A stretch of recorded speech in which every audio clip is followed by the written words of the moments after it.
देखो बेटे, जब हम बात करते हैं सेल्स लॉ ऑफ मार्केट की,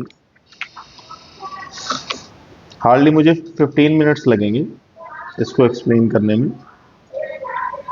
सो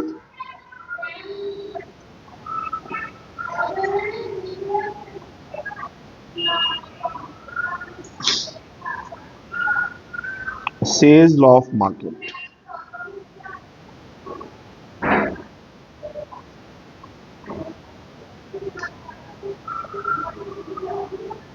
सेल्स लॉ ऑफ मार्केट क्या होता है बेटे? इसका एक ये जेबी से है, एक पर्सन जिसने ये लॉ ऑफ मार्केट दिया है। सो ये लॉ ऑफ मार्केट क्या कहता है? Supply creates its own demand.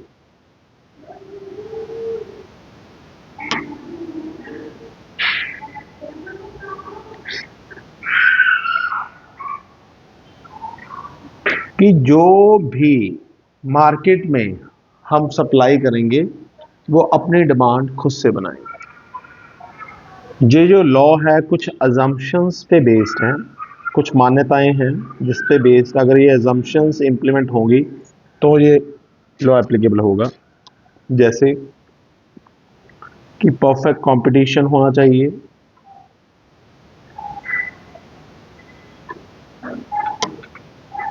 दूसरा प्राइस फ्लेक्सिबल होने चाहिए। फ्लेक्सिबल मतलब डिमांड एंड सप्लाई फोर्सेस पे आपके प्राइसेस हैं जो वो डिपेंड होने चाहिए। जैसे एक बंदे चीज की डिमांड बढ़ जाती है तो उसका प्राइस बढ़ जाएगा, ठीक है ना, ऐसे होना चाहिए फ्लेक्सिबल प्राइसेस। तीसरा, मनी इज अ वेल, जो मनी को आपने कंसिडर करना है एज अ वेल करना है। वेल का मतलब समझते हो आप? मीडियम ऑफ एक्सचेंज, ठीक है ना।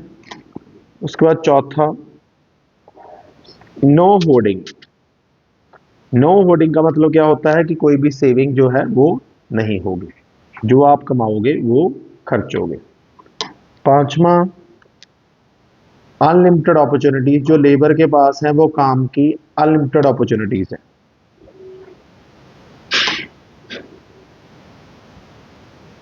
For labour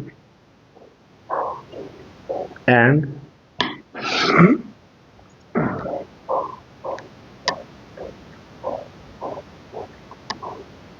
capital. उसके बाद large extent of the market.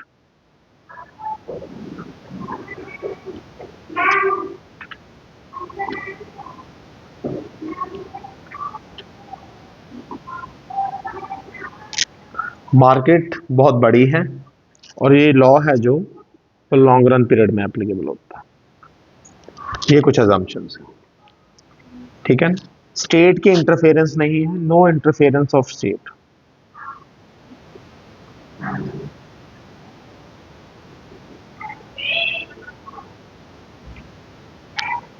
ठीक है। हाँ जी।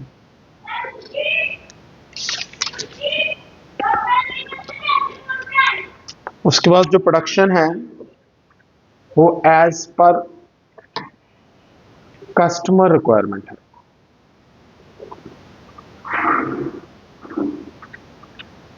ये कुछ अजम्पशन है, ठीक है। सो उसके बाद हम लॉ को एक्सप्लेन करेंगे।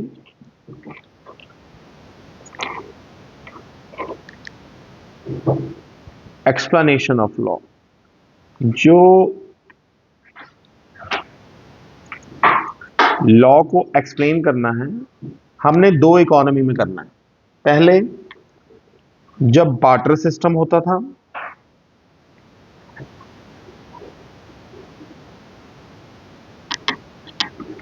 ठीक है। बार्टर सिस्टम में क्या होती थी? जब गुड्स एक्सचेंज होते थे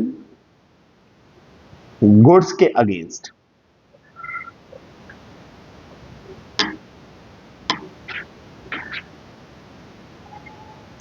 जैसे मेरे पास राइस है जो मैं यूज नहीं करना चाहता और सामने वाले के पास पल्सेस हैं जिसे हम दालें कह देते हैं, ठीक है, सीरियल्स कह देते हैं, ठीक है ना। तो मैं ऐसा बंदा ढूंढूंगा जिसे मेरी चीज की जरूरत है और उससे मैं उसी चीज ले लूंगा। कहना मतलब उस बंदे को राइस चाहिए, मुझे दाल चाहिए, ठीक है ना, ऐसे ही। This is called. तो इसमें क्या होता था, supply creates its own demand. जो भी हम मार्केट में भेजते थे, क्योंकि देखो ना, अब मैंने राइस देने हैं तो मुझे वो बंदा ढूंढना पड़ेगा जिसे सीरियल्स की जरूरत है, जिसे पल्सेस की जरूरत है, जिन्हें दाल की जरूरत है। समझ आ गई मेरी बात? सो ये बार्टर सिस्टम था, यहां पे भी ये लॉ एप्लीकेबल होता था। अब हम बात करते हैं जो हमारा आज का सिस्टम है, मॉनेटरी सिस्टम। ये है ट्रेडिशनल अप्रोच के अंदर दोनों, ये दोनों जो हैं वो ट्रेडिशनल अप्रोच के अंदर आते हैं। अब मॉनेटरी सिस्टम में क्या है, मैंने प्रोडक्शन की 100 करोड़ की, ठीक है, लेबर अकेला तो कर नहीं सकता, तो मैंने लैंड, लेबर, कैपिटल, एंटरप्रेन्योर सभी को यूज किया। एंटरप्रेन्योर तो मैं खुद ही था। तो जब मैंने प्रोडक्शन की, तो मैंने माल सप्लाई कर दी, सप्लाई ऑफ 100 करोड़, मार्केट में मैंने क्या कर दिया, सप्लाई कर दिया, ठीक है। 100 करोड़ का माल मेरा मार्केट में आ गया, ठीक है। अब जब मैंने माल बनाया होगा तो मैंने फैक्टर पेमेंट्स भी की होंगी। फैक्टर पेमेंट्स मतलब लेबर को मैंने क्या दिया होगा, वेजेस, जिनकी कैपिटल यूज की उन्हें क्या दिया होगा, इंटरेस्ट, खुद के लिए क्या रखा होगा, प्रॉफिट, लैंड पे क्या दिया होगा, रेंट। सो इस तरह मैंने इनकम जो जनरेट की कह सकते हो, या फैक्टर पेमेंट्स की, मेरे लिए पेमेंट्स हैं ये, 100 करोड़ की मैंने पेमेंट्स की उन लोगों को, तो उनकी इनकम बढ़ी, उन्होंने वही इनकम को यूज किया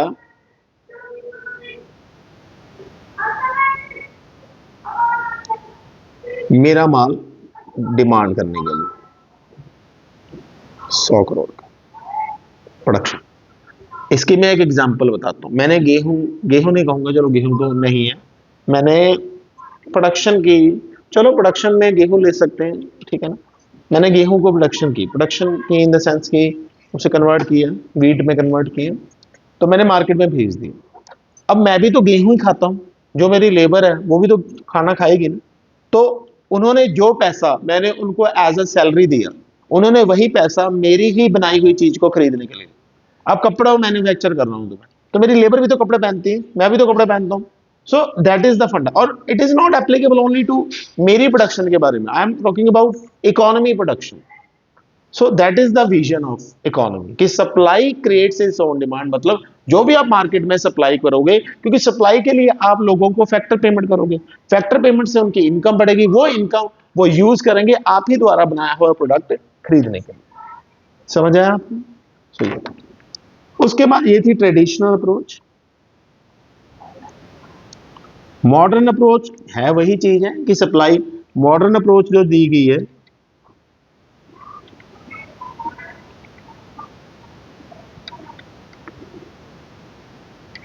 प्रोफेसर पेग्यू या बेग्यू, जो भी आप इसे प्रोनाउंस कर सकते हैं, तो ये प्रोफेसर साहब कहते हैं कि जो हमारा एक्सपेंडिचर है, ये होता है बेटा sum of the expenditure on demand. मतलब प्राइस को जब हम अपनी डिमांड के साथ मल्टीप्लाई करते हैं, should be equal to this, ये इसके क्या होना चाहिए, इक्वल होना चाहिए, ठीक है ना। तो इसे हम इस तरह से कर सकते हैं।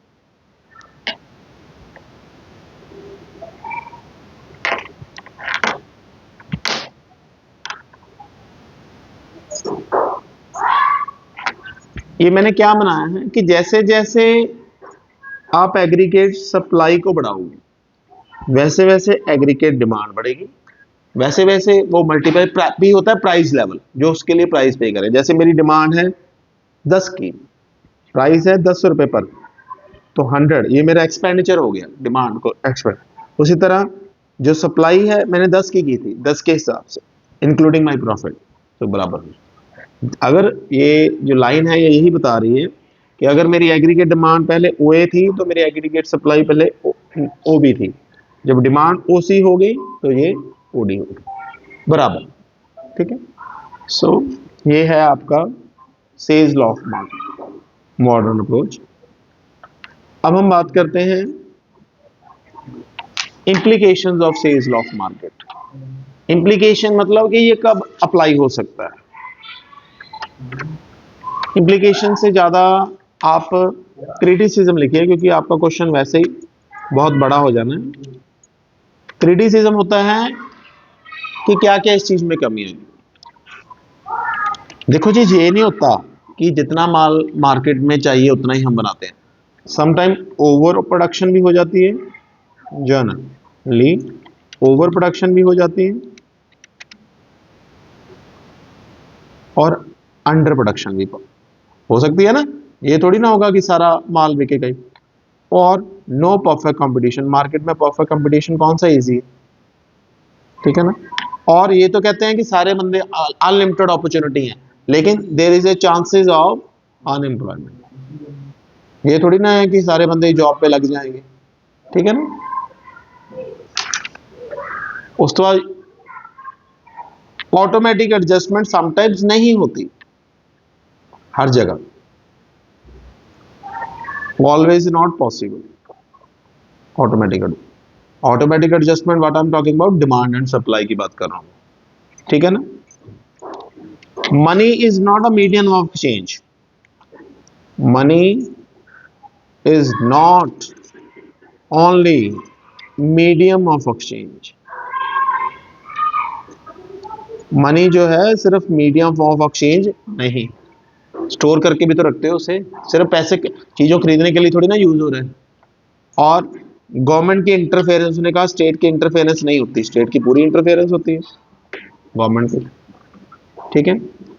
उसके बाद ये तो कहता है कि सप्लाई हमेशा डिमांड को बढ़ा देगी, लेकिन यहाँ पे ऑल्सो ट्रेड साइकिल्स की एग्जिस्टेंस होती है। ट्रेड साइकिल समझते हो ना, कई बार आपकी डिमांड, प्रोडक्ट की डिमांड ज्यादा होती है, कई बार आपके प्रोडक्ट की डिमांड कम होती है, बूम, रिसेशन, डिप्रेशन, रिकवरी, ये सारे ट्रेड साइकिल्स है, ठीक है। सो पार्शियल इक्विलिब्रियम हो सकता है, फुली इक्विलिब्रियम नहीं है, ये भी इसकी criticism. So this is all about says law of market, ठीक है। इसकी जो इम्प्लीकेशंस हैं वो आप एक बार पढ़ लीजिएगा बुक में से, ठीक है। Thank you.